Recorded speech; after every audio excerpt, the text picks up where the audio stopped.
কিনা টিভিতে দেখায় আমাকে আমাকে সত্যি একটা মিষ্টি বউ এনে দেবে। আমি আমার মাকে আমার মোবাইলটা নিয়ে দেখাবো, দেখো আমি তোমার ইচ্ছা পূরণ করছি, এখন তুমি তোমার আমার এই ইচ্ছাটা পূরণ করে দাও। সে তো বলছে আনুক না আনুক ভাই সেটা পরের বিষয়। মা বলেছে টিভিতে দেখালে মিষ্টি একটা বউ এনে দেবে, এটা কি সত্যি কিনা? জি জি আমার মা বলছে, যদি টিভিতে দেখায় আমাকে আমাকে সত্যি একটা মিষ্টি বউ এনে দেবে। আর কি বলছে? আরো অনেক কিছু বলতে, যেটা এখন মিডিয়ার সামনে বলা আমার মনে হয় না ঠিক হবে, কারণ অনেক কিছু মানে মাইট টাইট দেয় নাকি? দেয়, এটা তো দিবে কারণ এটা মা। টিভিতে যদি দেখায় তারপর কি বলবেন নাকি একটা মিষ্টি বউ এনে? হ্যাঁ হ্যাঁ অবশ্যই আজকে গিয়ে বলবো। যেমন আজকে আপনার মানে আমি এখন আপনার কাছে ইন্টারভিউ দিতেছি নিউজ 24, সো আমি অবশ্যই বাসায় গিয়ে চার্জ দেব যে আমাকে দেখাইছে কিনা, আমাকে রিপ্রেজেন্ট করাইছে কিনা।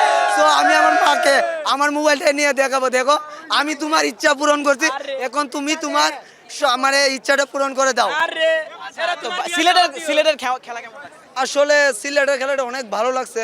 তো প্রথম অবস্থায় আমরা মানে পাওয়ার প্লে যে সিলেটের ব্যাটসম্যান ছিল এই মোহাম্মদ সাইম আইয়ুব পাকিস্তানে, সে কিন্তু একসময় টপ লেভেল প্লেয়ার। অবশ্য তার বর্তমানে রিসেন্টলি তার পারফরমেন্স খুব খারাপ, কিন্তু আজকে যে পাওয়ার প্লেতে বলগুলা মানে তাই ফেস করছে, মানে আমরা আশা করি না এরকম তাই করবে। নিশ্চয়ই নেক্সট ম্যাচে তার কাছ থেকে একটা ভালো একটা পারফরমেন্স অ্যাকসেপ্ট করবো। সিলেট জিততে পারবে কিনা আসলে? আজকে জয়লাভ করলো, এটা কেমন লাগছে? আর এবার ওই যাই বলি, হ্যাঁ সিলেট অবশ্যই জিততে পারবে।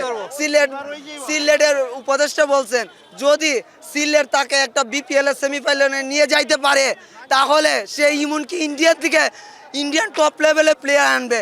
গত 2 দিন ইন্ডিয়ার প্লেয়াররা কোনো দেশে খেলে? ভাই আর মানে খেলুক না খেলুক, কিন্তু বাংলাদেশ তো আর এরকম দল থেকে মানে কেউ বলতে পারি না, কিন্তু আমাদের সিলেট বিভাগের মানে যে দলটা নিছে সে তো বলছে আনুক না আনুক ভাই সেটা পরের বিষয়, কিন্তু যে মানে মুখ দিয়ে বলছে এটাই ভাই আমাদের অনেক কিছু।